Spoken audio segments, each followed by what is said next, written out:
शंख पर 16 शंख कोश पर हमारा सतलोक है। ये क्या कह रहे हैं? शंख शंखों कोश है तेरे पिया का देश। ये स्वर्गग्रह है यहाँ पर, और ये बात करे सतलोक की, शंख शंखों कोश बता रहे हैं।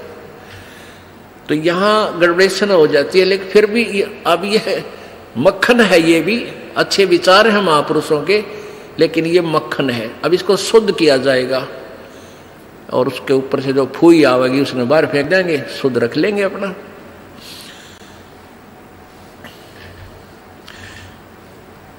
बिन सतगुर ना पाइए घर अपने की राह बिल्कुल के, और संता शरण लाग के तू सुरत शब्द समा।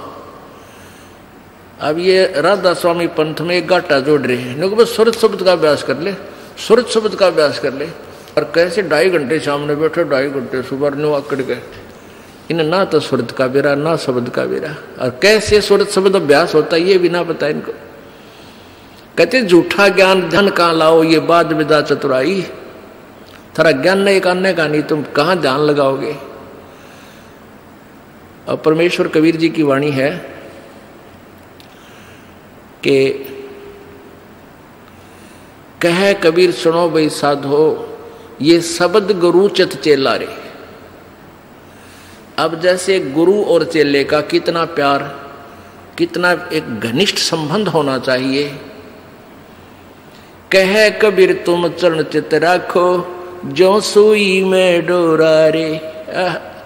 कितना बेस्ट उदाहरण दिया, एग्जाम्पल दिया भगवान ने कि गुरु और शिष्य का इतना लगाव, इतना अपनापन होना चाहिए। जैसे सुई में धागा डाल दे, वो लटकता है, सुई के साथ ही लटकता रहेगा और नीचे मार देगा, वो लकड़े को नहीं क्यों करेगी। तो ऐसे अपना लगाओ अपने सच्चे गुरु में इत लगा लो। तो ये हुआ गुरु शिष्य का प्रेम, गुरु शिष्य का जो आपस में संबंध। जब हम यहां से जाएंगे तो आपकी यहां से मृत्यु होगी, तो आपको गुरुजी ही इतना लगाव होना चाहिए गुरुदेव में कि हमने जो कुछ नहीं चाहिए, परमात्मा गुरुजी आज्ञा पाओ मेरे। तो वो फिर ऐसे आप सीधे वहीं पहुंच जाओगे जहां आशा था वासा हुई। तो अब जैसे गुरु और शिष्य का ऐसे लगाव होना चाहिए जो सुई में डोरा रे। तो ऐसे कहा कि फिर शब्द गुरु चित चेला रे। जो मंत्र गुरु जी ने आपको दे दिया वो तो तेरा शब्द, और इस चित्त ने, इस मन ने उस शब्द जो मंत्र दे रखा है उसका चेला बना दे। इस मन को उस मंत्र का, इस सुरत शब्द समावे। तेरी सुरती, तेरी मन, तेरी आत्मा उस दिए हुए मंत्र के साथ ऐसे चिपकी रहे, ऐसा ध्यान रखे, इतना उसका सेवन करे जो सुई में डोरा रे। यानी ऐसे सुरत और शब्द इसको बोलते हैं। जो गुरुजी ने मंत्र आप दिया है उसके साथ इस मन को इतना जोड़ दे जैसे गुरु और चेले का प्यार हो। तो अब कहते हैं सुर कहे कबीर सुनो भी साधो, अब शब्द गुरु चित चेला रे। गुरु और शिष्य का जो लगाव है, ऐसा ही इस मन को इस मंत्र के साथ ऐसा लगाव लगा, यानी एक पल बीच न दूर ना हो दे। होले सुहागण सुरता त्यार, मालिक गुर जाना है हेतु तो। होले सुहागण सुरता त्यार है तेरा सुन शिखर बरतार, मालिक गिर जाना। ये सुबह आपको सुना दिया था, अब रह रहकर इसका विश्लेषण कर रहे हैं। अब नित्यानंद जी, ये तो कबीर जी का अमाणी जो आगे आपको सुनाई जा रही है। इससे पहले संतों शरण लाग के सुरत शब्द समाह, शंख असंकों को से तेरे पिया का देश, और एक पलक में पाइए ले सतगुरु उपदेश। ये ठीक है कि एक पलक में पाइए ले सतगुरु उपदेश। अब 16 शंख कोश की दूरी पर सतलोक है पाताल लोक से, और पूरे संत से नाम लेने के बाद फिर देर नहीं लगे मालिक पाने की। लेकिन आपके अंदर आपके हृदय में ऐसी श्रद्धा मर्यादा अंतिम श्वास तक बनी रहे। सुन सलहली सैल है गगन मंडल के माँ, और प्रेम बिना पावे नहीं चाहे कोट समाधि ला। जब तक आपका प्यार मालिक नहीं उमड़ेगा इतना भगवान मिले नहीं, और वर्क डन मिलेगा, किया कर्म अवश्य मिलेगा। जो साधना आप कर रहे हो, भक्ति कर रहे हो, दान कर रहे हो, ये मिल अवश्य, ये जरूर मिल जाएगा, लेकिन मालिक नहीं मिल पाओगा जब तक प्यार नहीं उमड़ेगा। अब कैसे प्यार कैसे उमड़ेगा भाई? जैसे सूरज के आगे बदरा ऐसे कर्म छयारे। भाई प्रेम की पवन करे चितमंजन, फिर झलके तेज नयारे। क्या बताते हैं परमेश्वर गरीबदास जी महाराज परमेश्वर को पाने की कैसी विधि बताते हैं कि जैसे सूरज के आगे बदरा ऐसे कर्म छयारे। हमारे पाप कर्मों की छाया आत्मा और परमात्मा के बीच में ऐसी होगी जैसे सूरज के सामने घनघोर घटा छा जाती है। वो घटा, फिर वो बादल कैसे वहां से दूर होते हैं। तेज हवा चलती है तो बादलों को तितर बितर कर देती है, और सूर्य का प्रकाश फिर ज्यों का तुम समक्ष होता है। तो ऐसे कहते हैं कि हम आत्मा और परमात्मा के बीच में जो पाप कर्म रूपी जो बादल हैं, उनको कैसे दूर फेंका जाए, कैसे छांटा जाए, कैसे खत्म किया जाए। जैसे सूरज के आगे बदरा ऐसे कर्म छयारे। प्रेम की पवन करे चितवंजन, झलके तेज नयारे। प्रेम की पवन इन पाप कर्मों को काटने का, इनके हटने का क्या लक्षण होता है? आपको यहाँ बुलाया जाता है, ज्ञान सुनाया जाता है, आप जी को मंत्र दिए जाते हैं, आप जी को प्रेरित करके आपके हाथों से 2 पैसे दान करवाए जाते हैं, दंडवत प्रणाम कराई जाती है। इस सब का उद्देश्य है कि आपका हृदय इतना विनम्र हो कि परमात्मा की चर्चा चल की आंखों से आंसू की धारा बह जा, दरिया बह निकले, चर्चा चले एकांत में बैठ के, या कहीं चर्चा चले जाता कि रह कर आंखों में आंसू आने लग जाएंगे। जब मालिक की चर्चा चलेगी तो समझो आपके पाप कर्मों के बादल कटन लाएंगे। जैसे सूरज के आगे बदरा ऐसे कर्म छयारे। ये प्रेम की पवन करे चितमंजन, फिर झलके तेज नयारे। तो यहां नित्यानंद जी भी इसी का समर्थन कर रहे हैं। सुन सलहली गैल है गगन मंडल के माँ, बिना प्रेम पावे नहीं चाहे करोड़ समाधि ला। जब तक मालिक में प्यार नहीं होगा, उसकी चर्चा सुनते ही आत्मा में ये झड़ नहीं लगेगा आंसुओं का, तो तब तक बात काची रह रही है आपकी। लेकिन होगा, अभ्यास बढ़ाओ, मालिक की भक्ति करो, ज्ञान सुनो, और अवश्य होगा। यही प्रोसीजर है। किसी के घने बादल हैं, किसी के थोड़े घने हुए भी इसी तरीके से हटेंगे, हवा चलती रहेगी, धीरे धीरे उनको इधर उधर कर दी।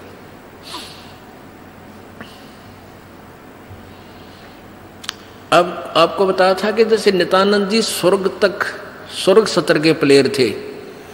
अब जैसे डिस्ट्रिक्ट लेवल पर यानी जिला स्तर पर बच्चे खिलाड़ी खेल खेलते हैं, नियम वही होते हैं उनकी एक ही जैसे, और जो राज्य स्तर पर खेलते हैं उनके भी नियम वही होते हैं, लेकिन लाभ गणा होता है। और जो राष्ट्रीय स्तर पर खेलते हैं नियम उनके भी वही होते हैं, और जो इंटरनेशनल लेवल पर खेलते हैं नियम उनके भी वही होते हैं। तो नित्यानंद जी जो बता रहे हैं ये वही नियम वही है। अब क्या बताया उस परमात्मा की यहां जाने का? परमेश्वर क्या बताते हैं? होले सुहागण सुरता त्यार, तुझे माल्य के घर जाना है। अब सुहागण कौन है और कुंवारी कौन है? जिन आत्माओं को पूर्ण परमात्मा संत से प्रभु का नाम नहीं मिला तो वो तो कुंवारी है, और जिनको परमात्मा का नाम मिल गया उनकी सगाई होगी परमात्मा से, गुरु बिचौले ने उनकी सगाई करवा दी। अब जिनको परमात्मा का नाम मिल गया तो आपकी सगाई होगी उस मालिक से, पूर्ण परमात्मा से, और गुरु बिचौले ने आपका यू नाता जोड़ दिया। तो इसलिए कहा कि होले सुहागण सुरता त्यार। जो उपदेशी आत्माएं हैं वो सुहागण हैं, और जिन्हें नाम नहीं लिया है वो अभी कंवारी हैं। और जो सुहागण होगी, जिसकी सगाई हो जाएगी, तो वही आशा कर सकती है पिया के घर जाने की। कुंवारी का भी कोई ऊद सूद नहीं होती। लेकिन तरीका यही है पिया के घर जाने का, उनको भी सगाई करवानी पड़ेगी, नाम लेना पड़ेगा, गुरु बनाना पड़ेगा। तो उन सुहागन आत्माओं को, उपदेशी आत्माओं को परमात्मा कहते हैं होले सुहागन सुरता त्यार, तन माल्य के घर जाना है। अब तुझे वहां जाने का तेरा काम बन गया, यानी स्टार्ट हो गया ये प्रोसीजर। ब्याह भी होगा, सगाई हुई है तो ब्याह भी होगा, ब्याह होगा तो फिर सारा काम होगा, पति के घर भी जाएंगे। तो हम स्टार्ट कर चुके हैं, हमारा काम शुरू हो गया। फिर क्या बताते हैं, होली सुहागण सुरता त्यार, तुझे मालिक घर जाना है, तेरा सुन शिखर बरतार। सुन शिखर यानी शिखर माने चोटी में, सुन माने सब जहां कोई और नहीं, केवल वही एक मालिक और उसका लोक है। सबसे टॉप मोस्ट प्लेस पे वहां तेरा पति, तेरा भरतार, तेरा मालिक है। सतलोक में सत्य पुरुष है। वहां क्या बताते हैं, रंग महल में रास बिलास अपार है, चलो सकी उस देश सुकंत हमार है।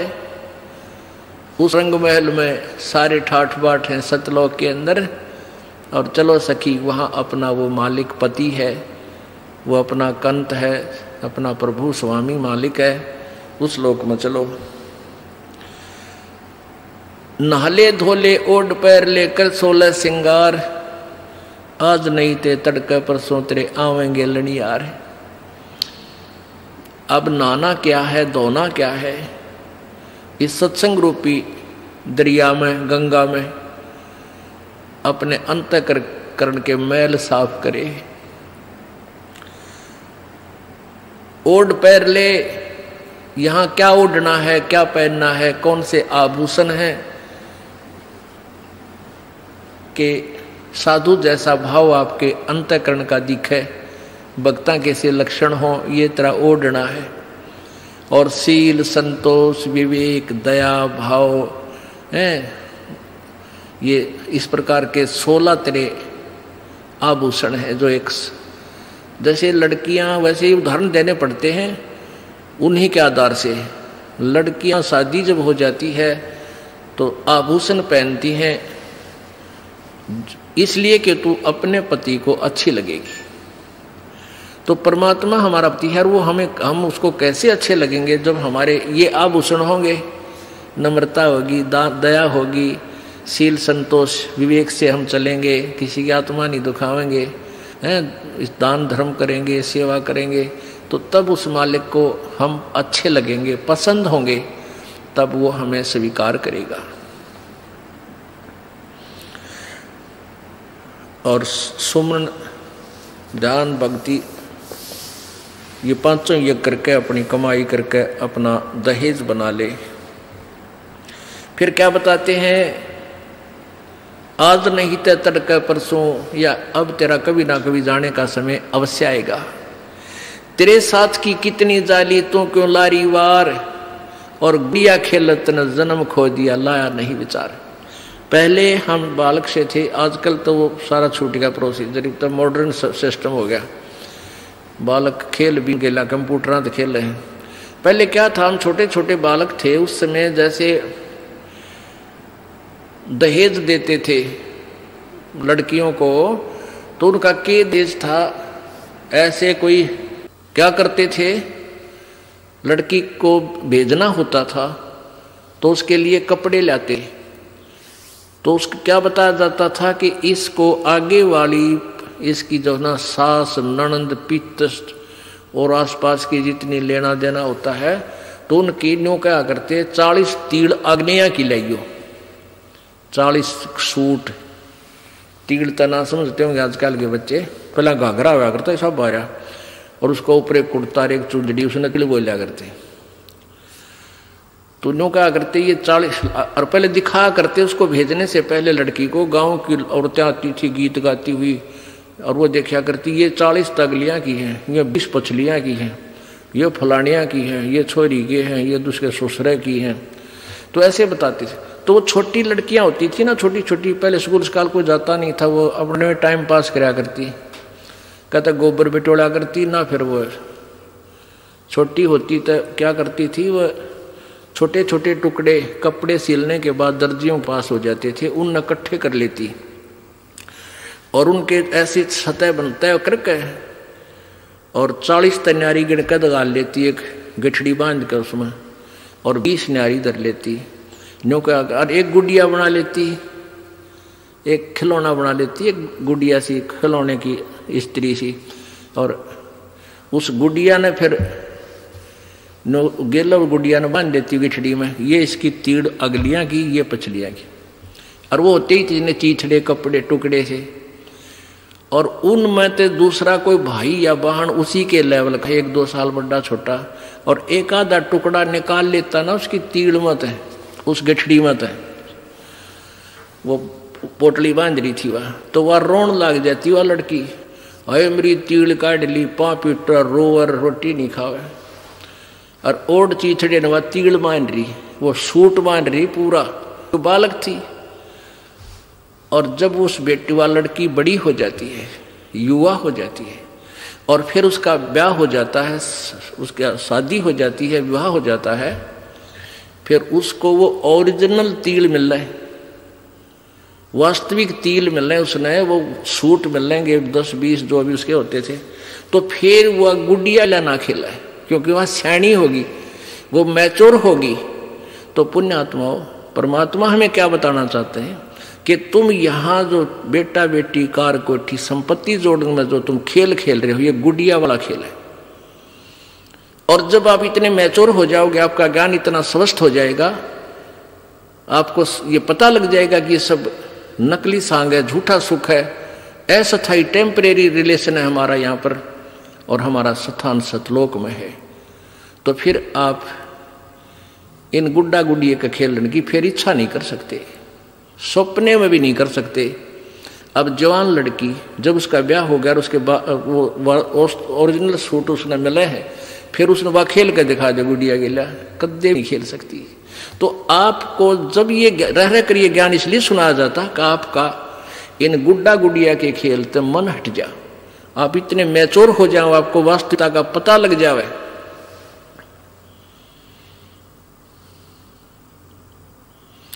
तेरे साथ किए कितनी जाली, तू क्यों लारी वार, गुड़िया खेलत जन्म गवाया, लाया है नहीं विचार, मालिक के घर जाना है।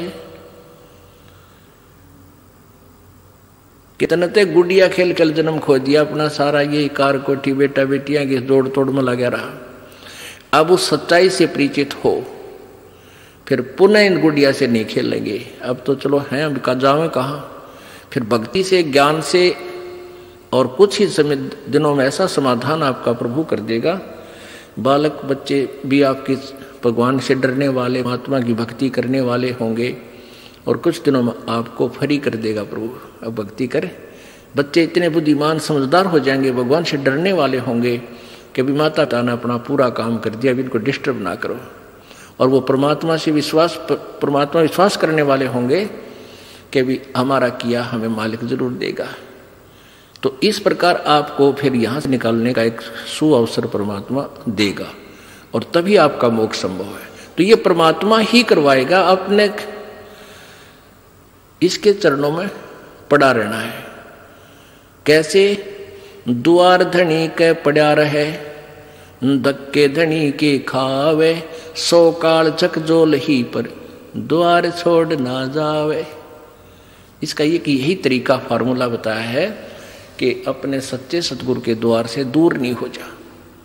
चाहे कितना झटके पटके काल दे, आपको छोटी मोटी हानि भी होती दी होने दे, कोई वो भी मालिक की रजा है, उसमें आपके ना ही होने में आपका हित होगा, ये सत्य कर मान लेना।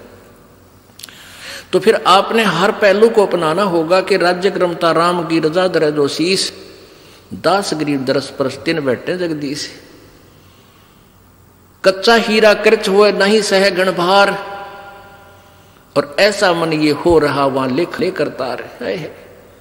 एक हीरे की परख करने का क्या तरीका बताया है। ऐरण के ऊपर एक लोहे का ऐसा थंब बसा हुआ धरती में गाड़ी रखा हो, इतना ऊपर वो 8 बाई 8 इंच चौड़ा उसका ऊपर का सरफेस होता है, और ऊपर तक घन इतना बारा 2 दड़ी पक्के का लोहे का डंडे में पर, और उसको न्यू मारा करें। ऐरण के ऊपर लोहे के उस ऐरण पर रखकर लोहे के उस पटड़े से पर हीरा रख दिया जाता है, और ऊपर से घन ठोका जाता है, और हीरे का निशान भी नहीं हो तो वो पक्का है, और जब वो कच्चा है तो क्रच हो जाएगा, उसमें निशान पड़ जाएगा, टूट फूट जाएगा। तो कहते परमात्मा तुम्हारा वहां ऐसे परीक्षा लेगा, आपको यहां से पार करने के लिए ऐसे घण मार के देखेगा। कच्चा हीरा कर्च हुए नहीं सह घण भार, नहीं सह घण मार, और ऐसा मन यू हो रहे जहां फिर लेखा ले करता रहे। तो परमात्मा कहते हैं कि समझा है तो सर दर पाओ, बहुर नहीं रे ऐसा दाओ। बोलो सतगुरुदेव। राम नाम रटते रहो जब तक घट में प्राणे, कभू तो दीन दयाल के बिनक पड़ेगी कान।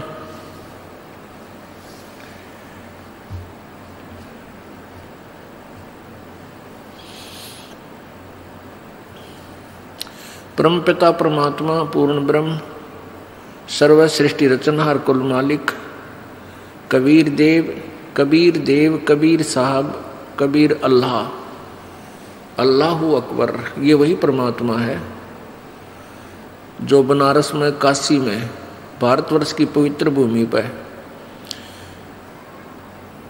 120 वर्ष तक रह करके अपने तत्व ज्ञान का प्रचार किया,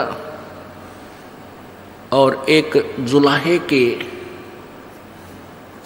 की भूमिका की, और साथ में वो परमात्मा पूर्ण ब्रह्म है, और एक तत्वदर्शी संत का रोल भी किया। यथार्थ ज्ञान का प्रचार करने के लिए वो परमेश्वर सतलोक से चल कर आते हैं अपने निज स्थान तक। वो परमात्मा हमें याद दिलाते हैं कि तुम यहाँ के रहने वाले नहीं हो, और तुम भूल चुके हो अपने निज स्थान को, जहाँ तुम रहते थे वहाँ तुम बहुत सुखी थे, या कोई सुख नाम की वस्तु तुम्हें नहीं है। प्रत्येक प्राणी सुख की खोज में लगा हुआ है। कोई तो जिसके संतान नहीं है वो सोचता है कि मेरा संतान हो जाए मैं सुखी हो जाऊंगा। जो निर्धन है वो सोचता है मैं धनवान हो जाऊं मैं सुखी हो जाऊंगा। कोई व्यक्ति है जिसके पास थोड़ा बहुत धन है वो सोचता है कि मैं कोई एमएलए मंत्री बन जाऊं मेरी मौज हो जाएगी।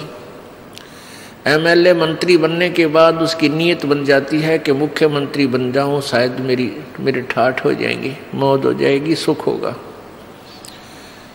वहां भी उसको सुख नहीं। फिर उसकी नीयत बनती है कि प्रधानमंत्री बनूं शायद तब मेरी मौज होगी। लेकिन यह सुख नाम की चीज किसी को नहीं है। प्रत्येक प्राणी पीड़ित है। ऊपर से हमें ऐसा लगता है जैसे ये सुखी है, लेकिन अंदर से उसको घुन की तरह टेंशन खा रही होती है। अब सतलोक के जो हम जहां से हम आए थे उस स्थान का भेद हमारे को किसी ने नहीं दिया, क्योंकि काल भगवान जिसके लोक में हम फंसे पड़े हैं इसने हमें बंदी बना करके यहाँ रोक रखा है, हमारी दुर्गति कर रखी है। अब जिस लोक के हम रहने वाले हैं उस देश का वो मालिक आता है, हमारा पिता आता है, जो हम गलती से इस काल के जाल में फंसे हुए उनको समझाता है कि तुम्हारा मूल ठिकाना नहीं है। तुम्हें क्यों नहीं पता लगा?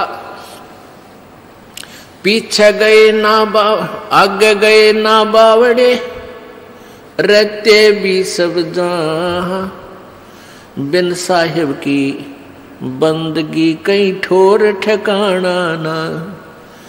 परमात्मा कहते हैं भाई पहले जो चले गए तुम्हें छोड़कर, वो काल ने भ्रमित कर दिए, कहीं के कहीं पटक दिए ठाकर, वो तो वापस आए नहीं। यूं बताने के लिए आगे बहुत बुरी दुर्गति है, और जो रह रहे हैं शेष ये भी चले जाएंगे, ये भी मर जाएंगे। साथी हमारे चले गए हम भी चालन हारे, कोई कागज में बाकी रह रही तात लगी है वार। अब यह इतने दुखी हैं हम, जिसकी मृत्यु होगी उसको तो हम सोच लेते हैं मर गया भाई मर गया, कोई बात नहीं, इसका अंतिम संस्कार करो और क्रिया क्रिया करके फारिग हो गए। शेष बचे हुए ये सोचते हैं हम अभी नहीं मरेंगे। परमात्मा कहते हैं विचार करो, जैसे वो चले गए वो भी यही सोचे हुए थे हम अभी नहीं मरेंगे।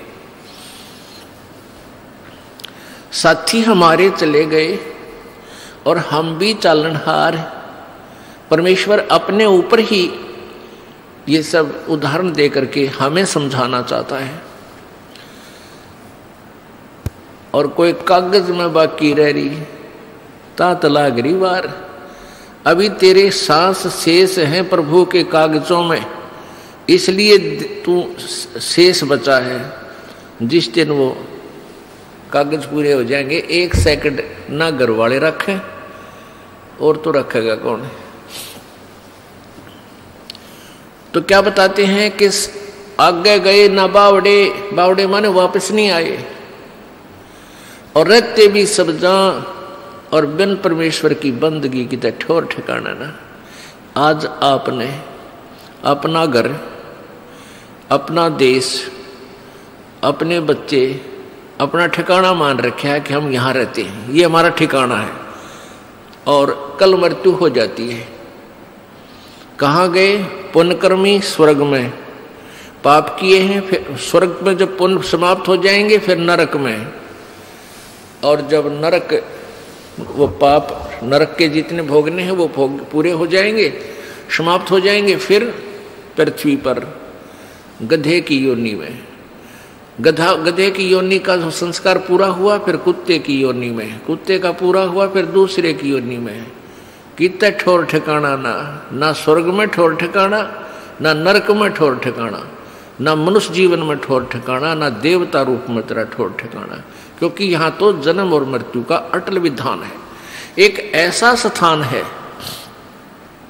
जहां जाने के बाद फिर मृत्यु नहीं होती, वहां कोई दुख नहीं, वहां बुढ़ापा नहीं और मृत्यु नहीं। ये दो दुश्मन है इस प्राणी के।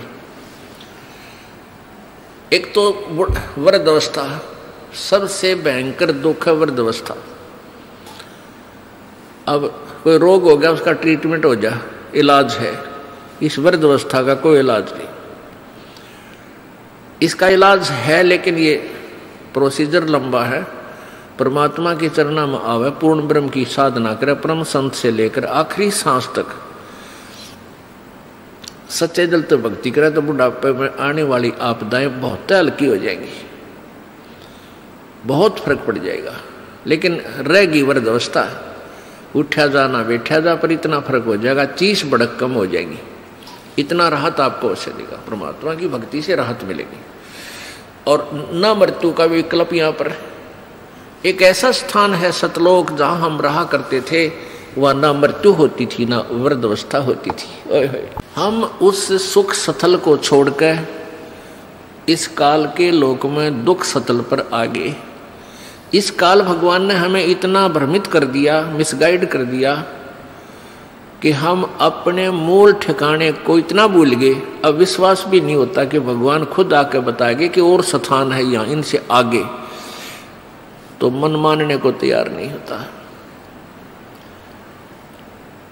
काल यही चाहता है कि ये भूल जाओ उस भगवान को, कहीं ये यहाँ से निकल ना जावे, क्योंकि काल भगवान जो यहाँ का मालिक है, ब्रह्म, जिसको ज्योति निरंजन भी कहते हैं, उसको श्राप लगा हुआ है। 1 लाख मानव शरीरधारी प्राणियों का नित्य आहार करता है, इसलिए उसने ये अपनी अपने खाने के लिए अपने तीनों पुत्रों से, रजगुण ब्रह्मा से, सतगुण विष्णु से, तमगुण शिव जी से, इनसे यहाँ व्यवस्थित किया हुआ है, अपना यू बाग लगा रखा है। रजगुण ब्रह्मा के प्रभाव से सभी प्राणी संतान उत्पत्ति करते हैं, विवत्सय बाई फोर्स करवाता है। और सतगुण विष्णु जी के प्रभाव से एक दूसरे में मोह ममता इतनी जकड़ दी जाती है, जीव के बस का नहीं। और तमगुण शिव जी हमारा संहार कर देता है।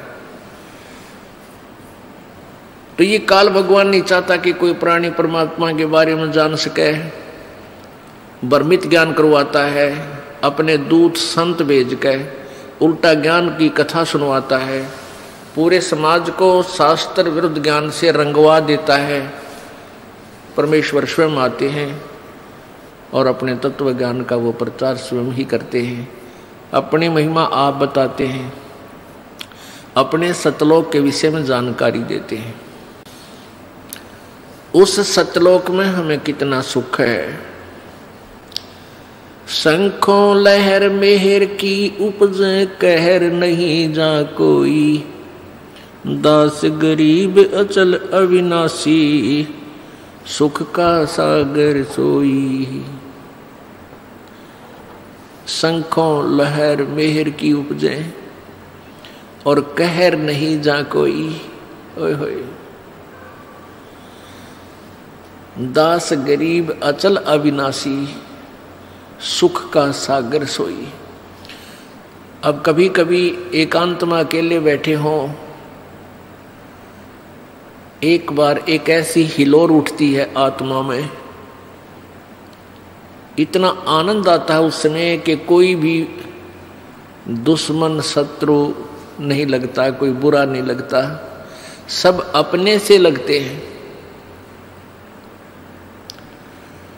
और वो आनंद एक विशेष आनंद होता है। वो कुछ ही क्षणों के लिए रहती है, फिर तुरंत चली जाती है, फिर कोशिश करने से भी सेट नहीं हो पाते हैं। उसके जाते ही फिर कहर की लहर शुरू हो जाती है, उसको ऐसे कर दूंगा, उसको ऐसे कर दूंगा, उसने मेरी हानि कर दी। भाई लड़की नहीं ब्याही गई, किसी की बेटी की ब्याह हो गया तो बेटी का बालक ना होए, भगवान क्या होगा, कहीं वो छोड़ ना दें। और इसी प्रकार ना जाने बिना गिनती की टेंशन और वो कहर की लहर प्रारंभ हो जाती है। परमात्मा कहते हैं उस सतलोक के अंदर, गरीबदास साहिब जी बता रहे हैं, आंखों देखा कबीर परमेश्वर की कृपा से गरीबदास जी महाराज जी ने सतलोक के दर्शन किए थे और परमात्मा को देखा था। उन्होंने आकर बताया था कि हम सुल्तानी नानक तारे दादू को उपदेश दिया, जाति जुलाहा भेद न पाया वो काशी माए कबीर हुआ। वही गरीबदास साहिब जी आंखों देखा हाल बता रहे हैं कि शंखों लहर मेहर की उपजे कहर नहीं जा कोई, और दास गरीब अचल अविनाशी सुख का सागर सोई। वो सुख का सागर है। अब पुण्यात्माओं, सत्संग ज्ञान से ज्ञान होता है। पहले हमने अज्ञान सुना था, वो अज्ञान सेट हो गया हमारे हृदय में, वो सच्चा मान लिया हमने। अब इस तत्व ज्ञान को सुनोगे रह रहकर, ये भी आपको कुछ दिनों में सेट हो जाएगा और ये सत्य है, ये सत्य ही सत्य महसूस होगा। पहले असत्य को हम सत्य मान बैठे थे, तो इस ज्ञान से ही आपको ये ज्ञान होगा। अब मृत्यु तो एक दिन होनी है और इसका कोई फिक्स भी कोई नहीं, अंदाजा ला रखा हमने कि भाई 100 वर्ष तक आदमी व्यक्ति मानव शरीर रह सकता है, लेकिन ये 60-70 वर्ष के बाद तक ये शरीर भी जान का झाड़ हो जाएगा।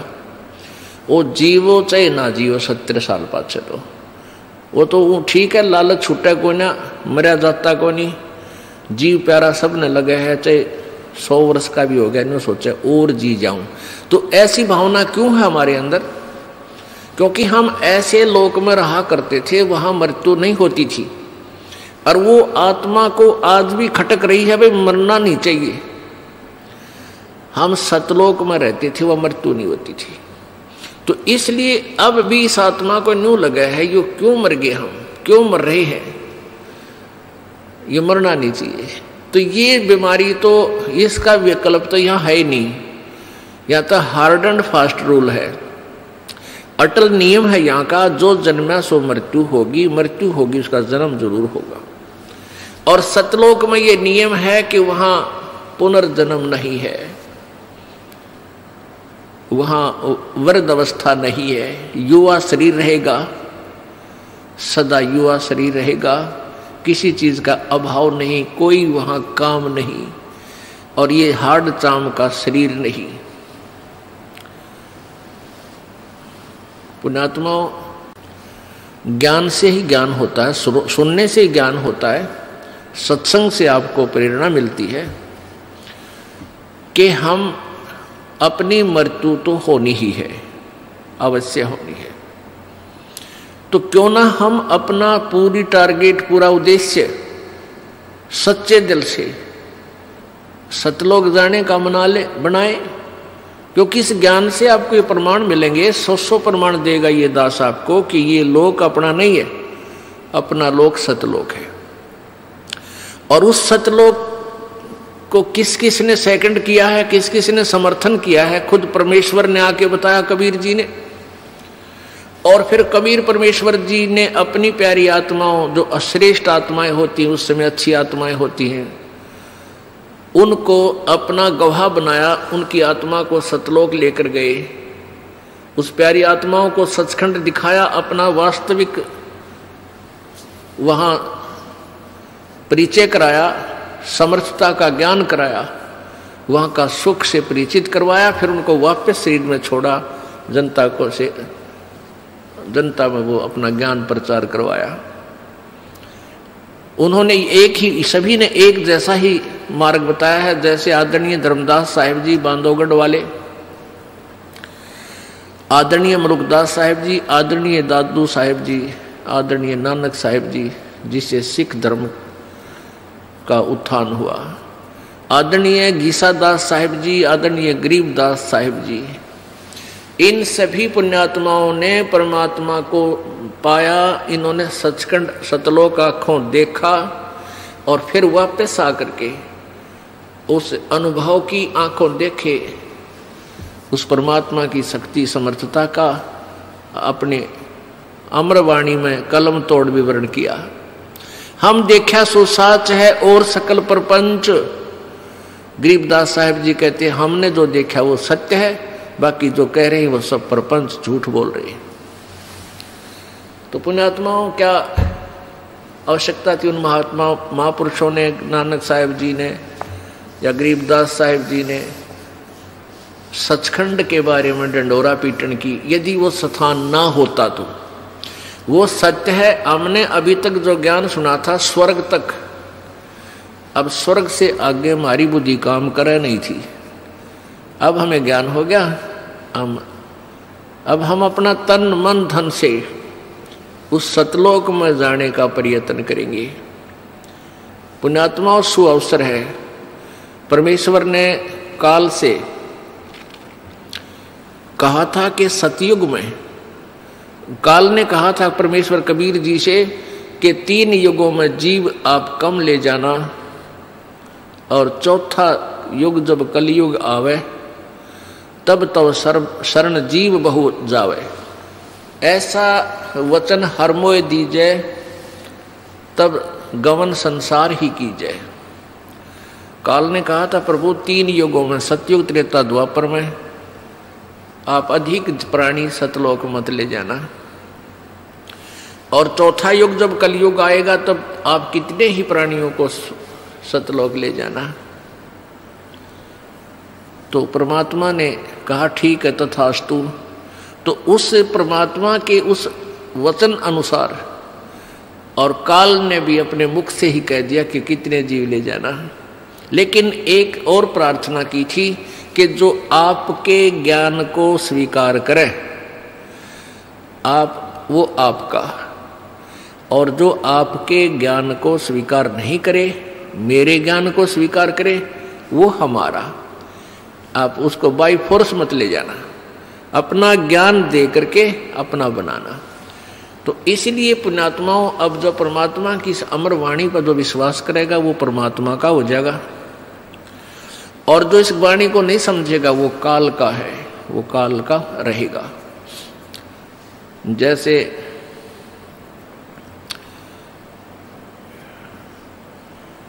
ये कोयल होती है, कोयल ये अपना अलग घोंसला बना के अपने अंडे उत्पन्न नहीं करती, क्योंकि ये कौवे जो होते हैं कोयल के अंडों को खा जाते हैं। वो क्या बुद्धिमत्ता करती है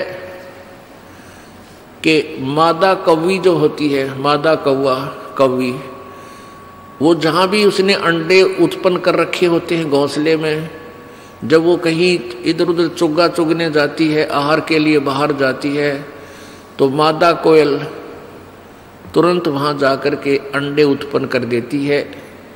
2 उस कौवी के होते हैं, कौवे के अंडे होते हैं, और 2 कोयल के।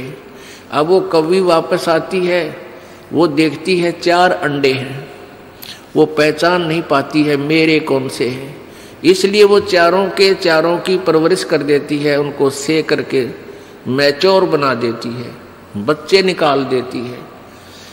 अब कोयल और काग के बच्चों में कोई अंतर नहीं होता जब तक वो छोटे होते हैं।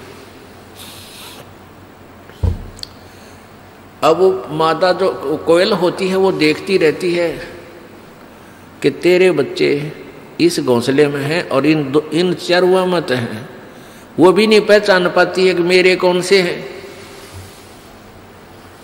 जब वो बच्चे कुछ उड़ने लग जाते हैं, दूर दूर तक उड़कर वापस आते हैं, वो देख लेती है कि अब ये सैर सपट्टा करने लायक गए, तो फिर वो दूर वृक्ष पर बैठ गए अपनी बोली बोलती है, कुहू कुहू कुहू।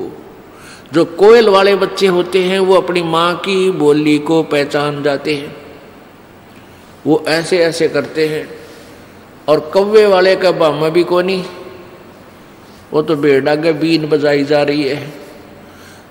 अब काग वालों के बच्चों, काग वाले बच्चों के उस वाणी का प्रभाव नहीं हो रहा, और कोयल वालों का हो गया।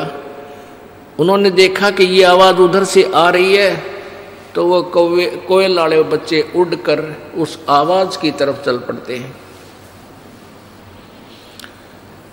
और कोयल फिर उड़कर कुहू कुहू करती हुई आगे को चल पड़ती है।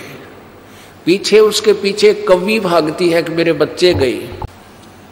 अब पीछे से कौवी भी उड़ती है उस अपने बच्चों को के पीछे कि मेरे बच्चे गए। वो कोयल बोलती हुई दूर तक चली जाती है, वो बच्चे भी उस कोयल की आवाज सुनकर उसके पीछे पीछे दूर तक चले जाते हैं। वो कौवी वापस आ जाती है कि ये तो गए सो गए, कहीं उन मेरे दूसरे बच्चों को कोई हानि ना पहुंचा दे। वो पीछा छोड़ देती है और वापस आ जाती है। पुण्यात्माओं, इस परमेश्वर की वाणी को काग वाले यानी काल वाले नहीं समझेंगे। ये तो परमेश्वर के बच्चे, कोयल वाले बच्चे इसको तुरंत समझ जाएंगे। उनको अग्रम मग्रम नहीं हो सकती, क्योंकि इतने प्रमाण दास दे देगा, इस मन पापी को गुंजाइश नहीं रहेगी बकवाद करने की। और फिर भी नहीं कोई मानता है तो कोयल का नहीं, परमात्मा का नहीं, वो तो कौवे का है, काल के ही जाल में धक्के खान का है। शंखों लहर बिहर की उपजे और कहर नहीं जा कोई, दास गरीब अचल अविनाशी वह सुख का सागर सोई। गीता जी अध्याय नंबर 15 के श्लोक नंबर 1 से लेकर 4 में इनमें बताया गया है कि ये उल्टा लटका हुआ संसार रूपी वृक्ष है। ऊपर को मूल मालिक वो परम दिव्य पुरुष यानी परम अक्षर ब्रह्म तो समझो इस संसार रूपी वृक्ष की मूल है। मूल माने जड़, वृक्ष की जड़ें और तना, और नीचे को तीनों गुण रूपी शाखा हैं। 15वें अध्याय के प्रथम श्लोक में बताया है कि इस उल्टे लटके हुए संसार रूपी वृक्ष के पत्तों सहित और शाखा सहित ऊर्ध्व मूलम अधः शाखम, ऊपर को जड़ और नीचे को शाखा वाला ये संसार रूपी पीपल का वृक्ष जानो, और जो संत इसके सभी विभाग बता देगा, तना कौन है, डार कौन है, टहनी कौन भगवान है, शाखा कौन भगवान है, और पत्ते कौन है, यानी सभी पार्ट अलग अलग से विभाग बता दे, स वेदवित, वो वेद के तात्पर्य को जानने वाला है, अर्थात वो तत्वदर्शी संत है। गीता जी अध्याय नंबर 4 के श्लोक नंबर 32 में कहा है कि पहले जो 25 से लेकर 30 में जो क्रियाएं बताई हैं साधकों की, वो सभी साधक अपनी क्रियाओं को, अपनी साधना को पाप नाशक जानकर ही कर रहे हैं। लेकिन उस चौथे अध्याय के 32वें श्लोक में कहा है गीता जी में कि उस सच्चिदानंद घन की वाणी में ब्रह्मणे मुखे, अनुवादकर्ताओं ने ब्रह्मणे मुखे का अर्थ गलत किया है। इस दास के द्वारा किया हुआ अनुवाद गहरी नजर गीता में आप पढ़ सकते हो यथार्थ रूप में।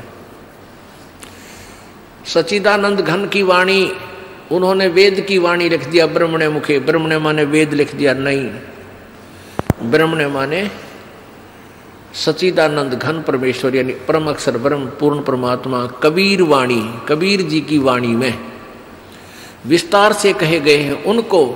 चौथे अध्याय के 34वें श्लोक में कहा कि उस ज्ञान को जो परमेश्वर की वाणी में, जो गीता और वेदों से भिन्न है, एक्स्ट्रा है, अलग है, उस तत्व ज्ञान को तू तत्वदर्शी संतों के पास जाकर समझ, उनको दंडवत प्रणाम करने से और कपट छोड़ कर प्रसन्न करने से वो तत्वदर्शी संत आपको भेद बताएंगे। वो तत्वदर्शी संत कैसा होगा उसकी पहचान बताई है 15वें अध्याय के प्रथम श्लोक में, कि जो इस उल्टे लटके हुए संसार रूपी वृक्ष के सभी पार्ट बता दे न्यारे न्यारे। सवेदवित, वह वेद के तात्पर्य को जानने वाला, अर्थात वो तत्वदर्शी संत है।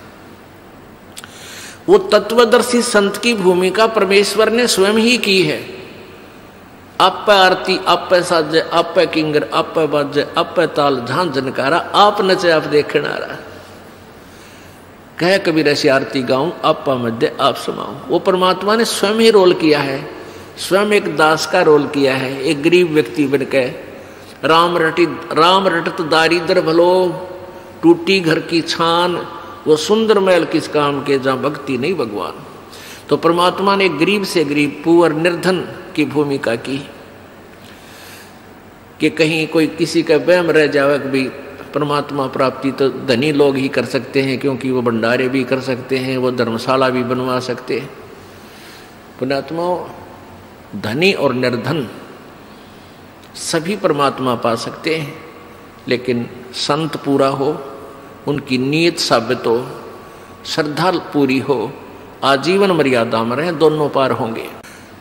तो परमात्मा ने आप पे आके बताया अपना सारा ज्ञान। स्वयं एक गरीब बनकर कहा कि देखो मैं कितना गरीब हूं, और जुलाहा जाति में, क्योंकि जब परमेश्वर आए ये छुआछूत की आग घनी लगी हुई थी, चरम सीमा प्रति छुआछूत इन शूद्र वर्ण के व्यक्तियों से ये ब्राह्मण लोग विशेषकर 10 कदम दूर रहा करते थे और कहते थे ये भक्ति के योग्य नहीं है। परमात्मा ने यही हमारी भ्रमणा तोड़ी थी कि परमात्मा की दृष्टि में सभी आत्मा एक हैं। ये वर्ण और जाति और धर्म तुम बना बैठे भगवान के दरबार में, ना वर्ण है, ना जाति है, ना कोई धर्म है, अलग से धर्म नहीं है, एक ही धर्म है, मानव धर्म। जिसके अंदर इंसानियत है वो धार्मिक व्यक्ति है, अन्यथा नहीं है। और स्वयं ही एक तत्वदर्शी संत की भूमिका की। उस समय के सभी विद्वानों को मालिक ने छक्के छुड़ा दिए थे, लेकिन वह कर्म ठोक मान्य नहीं। वो संस्कृत भाषा जानते थे, समाज अशिक्षित था, इसलिए उन नकलियों का दाव लगा रहा कि कबीर झूठ बोलता है, कबीर जी झूठ बोलते हैं, ये वेदों और शास्त्रों को नहीं पढ़ सकते क्योंकि ये अशिक्षित है। यजुर्वेद अध्याय नंबर 40 के श्लोक नंबर 10 से 13 तक 2 बार प्रमाण दिया है कि वेद ज्ञानदाता ब्रह्म बोल रहा है कि परमात्मा के विषय में विशेष जानकारी वो तत्वदर्शी संत बताएगा, उससे पूछो। इससे सिद्ध है कि वेद ज्ञान से भी अलग कोई और ज्ञान है। उसमें यह भी कहा है कि कोई तो जिसने अक्षर ज्ञान हो गया उसको विद्वान कह देते हैं, किसी ने MA BA कर ली, विद्वान कहला दिया किसी एक लैंग्वेज में या 2 लैंग्वेज में, और जो शिक्षित नहीं है उसको अविद्वान कह देते हो। नहीं, विद्वान और अविद्वान की परिभाषा भी वो तत्वदर्शी संत बता होगा। विद्वान किसे कहते? तो कबीर परमेश्वर जी विद्वान थे, वो संस्कृत की भाषा जानने वाले विद्वान कहलाते थे। वो विद्वान नहीं थे क्योंकि उनको अपने संत ग्रंथों का ज्ञान नहीं था, ना वो वेदों से परिचित थे, ना वो पुराणों से परिचित थे जिनकी ओट में डंडोरा पीटा करते।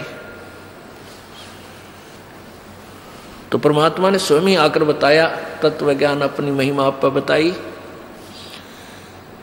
अक्षर पुरुष एक पेड़ है, निरंजन वा की डार, ये तीनों देवा शाखा है, भाई पात रूप संसार। परमेश्वर ने स्वयं आकर बताई अपनी महिमा, अपने द्वारा रची सृष्टि का ज्ञान वो स्वयं ही बताते हैं, और को नहीं मालूम बिल्कुल भी। ये अक्षर पुरुष एक पेड़ है, जो जमीन से बाहर नजर आता है उसको पेड़ बोलते हैं। ये समझो एक पेड़ है,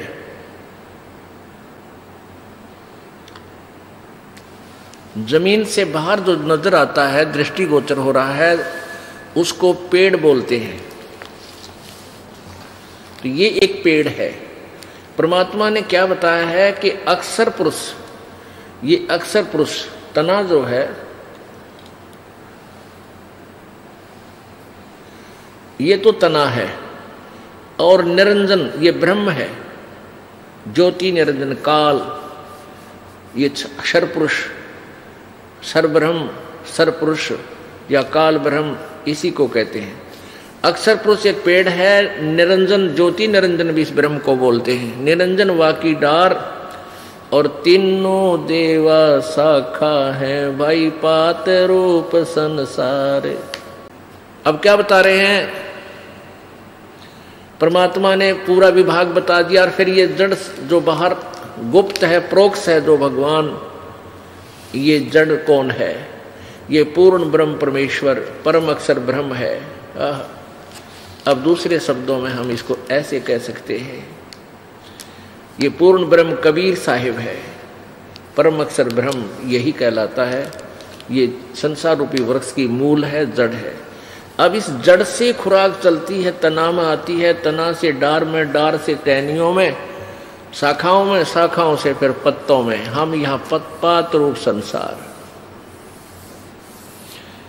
अपने आत्मा, ये तत्वदर्शी संत की भूमिका, तत्वदर्शी संत की पहचान बता दी। परमेश्वर यानी गीता बता रही है, गीता जी में ये विवरण है कि तत्वदर्शी संत वो होगा, 15वें अध्याय के प्रथम श्लोक में गीता जी में, जो उल्टे लटके हुए संसार रूपी वृक्ष के पूरे विभागों सहित बता देगा, वो तत्वदर्शी संत है। अपने आत्मा, कई अनजान व्यक्ति क्या कहते हैं कि हमारे भक्तों को उल्हाना देते हैं कि तुम्हारे गुरुजी ब्रह्मा विष्णु महेश को सत्कार नहीं देते हैं, उनको छोटा बताते हैं, उनका पूजा को मना करते हैं। पुण्यात्माओं, जब तक वो ज्ञान नहीं सुनते तब तक ऐसा बोल रहे हैं। जिस दिन इस ज्ञान से परिचित हो जाएंगे, ये दास क्या बताना चाहता है, दांतों तले उंगली दबाएंगे और पछताएंगे अपने उन बोले हुए वचनों पे। एक भक्त आया, 15 दिन पहले की बात है, कि जी मैं ब्रह्मा विष्णु महेश का कट्टर पुजारी था, विष्णु और शिव का। आपके विषय में एक भक्त ने बताया तो मुझे बहुत बुरा लगा। आपका एक चैनल के ऊपर इस प्रोग्राम मैंने देखा, आप जो बताने लगे तो मैंने आपको बहुत बुरा भला कहा, बहुत गालियां दी, लेकिन फिर भी मैं जल भूनकर भी सुनता रहा तो मेरी चौंध टूट गई। मेरा मोतियाबिंद का ऑपरेशन हो गया, मैं अक्षमा याचना करता हूं। मैंने ऐसे परम संत को और कुछ शब्द बोल दिए, क्या मेरा उद्धार हो सकता है? तो पुण्यात्माओं, परमेश्वर कबीर जी कहते हैं कि पूत पिता से बेमुख होई तो भी पिता जानमल धोई कि पिता से बच्चा जैसे शराब पी रखी किसी लड़के ने, और पिताजी समझाने की चेष्टा करता, उसको बुरा भी बोल देता है, उसके ऊपर हाथ भी उठा देता है कि उस शराबी ने बेरा नहीं बोली पूछने तू कहाँ के बोल रहा है।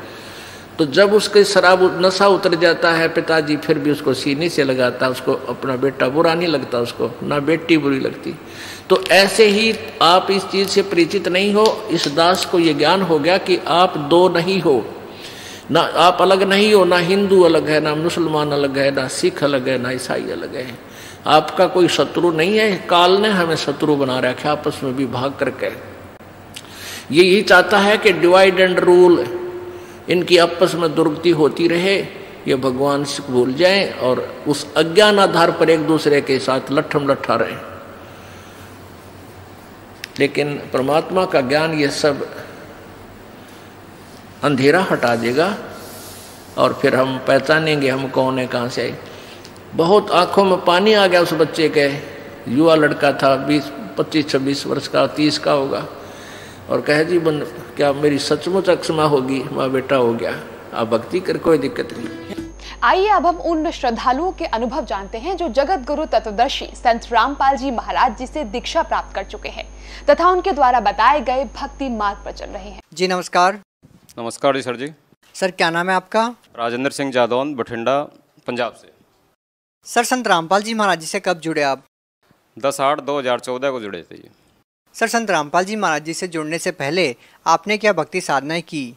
सर 1997 से जब से वैवाहिक जीवन प्रारंभ किया था तब से और 2014 तक हमारे घर में प्रेत बाधाएं थी और बालाजी की भक्ति किया करते थे, मेहंदीपुर बालाजी की। मेहंदीपुर बालाजी में ही बच्चों का मुंडन करवाया और प्रेत स्वयं घर में आगे बोला करता था, और वो प्रेत को बोलते बोलते उसका तांत्रिकों से निवारण करवाया पर हो नहीं पाया।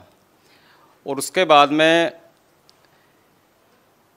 राजस्थान नोखा के अंदर कोई मेहंदीपुर बालाजी का भगत था, तो उसने कुछ कार्रवाई करके दी थी भी आप घर ले जाओ और ये शांत हो जाएगा प्रेत।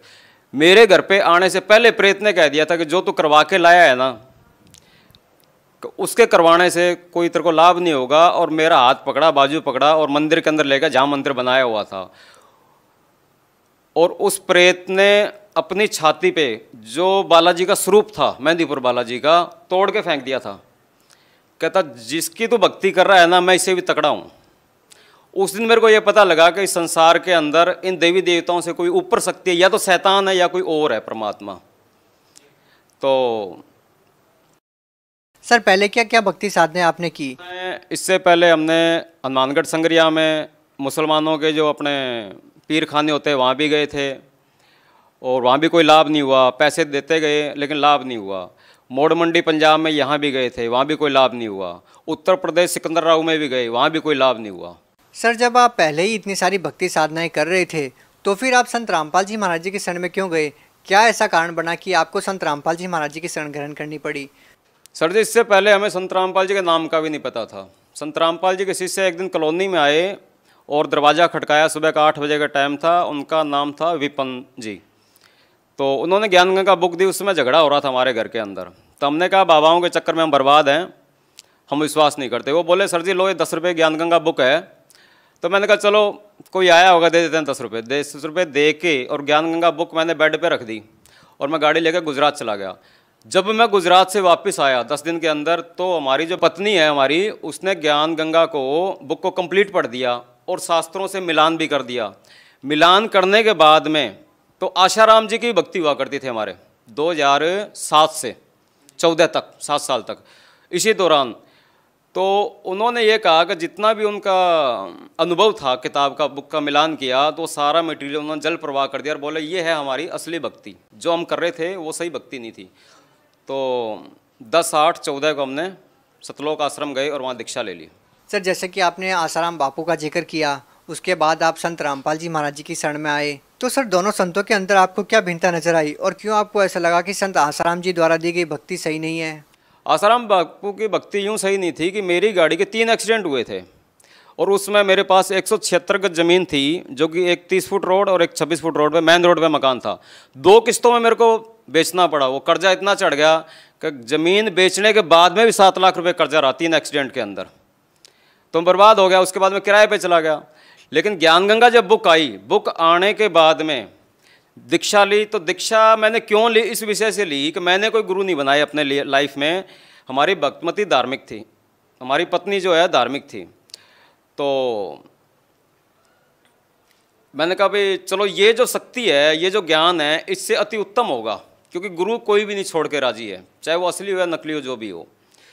संत रामपाल जी का जो ज्ञान था वो हमारे धर्मशास्त्रों के अनुसार है, और जो आशाराम बापू का जो प्रचार जो कर रहे थे वो लोकवेद के आधार पे कर रहे थे, उसका कोई प्रमाणित नहीं था, अपने इसमें शास्त्रों के अंदर कोई प्रमाण नहीं था। सर, जैसा कि आपने बताया कि संत रामपाल जी महाराज आपको प्रमाणित ज्ञान दे रहे थे और शास्त्र विधि अनुसार आपको भक्ति दी, तो सर हम आपसे ये जानना चाहते हैं कि संत रामपाल जी महाराज द्वारा दी गई साधना को करने के बाद आपको क्या लाभ मिले? उससे जो हमारा मकान बिक गया था, आज ज़मीन और प्लस 2 मंजिल मकान बना लिया है मैंने संत रामपाल जी से जुड़ने के बाद में। पहला लाभ तो ये हुआ। अच्छा, बच्चों की 3 साल पहले मैंने रमैणी की थी। रमैणी क्या होती है इस विषय में हम नहीं जानते बिल्कुल भी। संत रामपाल जी ने ये बताया कि ये संतों की भाषा में रमैणी विवाह को बोलते हैं, और उसके बाद में आज तक घर में सुख शांति है और कोई भूत प्रेत बाधा नहीं है। दूसरा लाभ ये हुआ कि मुक्तसर से जलालाबाद हाईवे के अंदर मेरी गाड़ी पकड़ी गई थी 26 जुलाई 2018, जो पिछला प्रकट दिवस आया था, उससे 2 दिन पहले। जैसे मेरी गाड़ी पकड़ी गई, मेरी गाड़ी के कंप्लीट कागज चालान में गंगानगर थे आरटीओ के पास। तो मैंने कहा परमात्मा अब मैं शायद ही पहुंच पाऊंगा आपके प्रकट दिवस पे। तो एकदम आवाज़ आई कि गाड़ी वाले का सिफारिश आ गई है। मैंने कहा यहाँ जंगल में किसकी आवाज़ आ रही है? तो संत रामपाल जी स्वयं स्कूटर पे आए और सीधा आरटीओ के पास गए। उससे 1 मिनट बात की, तब तक गनमैन मेरे पास आ चुका था कि भाई क्या लोड है? मैंने कहा जी कॉटन लोड है, हरियाणा से आ रहे हैं, पंजाब जा रहे हैं। कहता भाई कागज़ और गाड़ी के कागज़ और इसके डॉक्यूमेंट्स क्या नाम है माल के लेके वाप आ जा भी फटाफट, चालान काटना है तेरा। तो मैं ये देख रहा था संत रामपाल जी स्वयं आए, आरटीओ से 1 मिनट बात की, और उतनी देर में बस पास 2 गाड़ियाँ बीच में थी, तीसरी गाड़ी आरटीओ की खड़ी थी। तो मेरे पास आ गए, तो मैं अभी सीट पे बैठा, मैंने कहा ये कैसे हो रहा है? उसमें मैं यही देख रहा था कि परमात्मा तो कहते हैं भी संत रामपाल जी जेल में है, लेकिन वो यहाँ कैसे हैं? इसको देखने के बाद में मेरा दिमाग काम करना ही बंद कर दिया था, रुक गया था। मैंने कहा ऐसे कैसे हो सकता है? तो उसके बाद आके परमात्मा ने, संत रामपाल जी ने बोला उससे गनमैन से, भी जाने दे रहे गाड़ी को, क्यों रोक रखा है इसको, बात हो गई है। और इतनी कहने के बाद में मैं भी सीट पे बैठा हूँ, गाड़ी स्टार्ट है, और उसका जो गनमैन है वो नीचे खड़ा है मेरे बगल में, कह रहा है कागज़ लेके आ जा।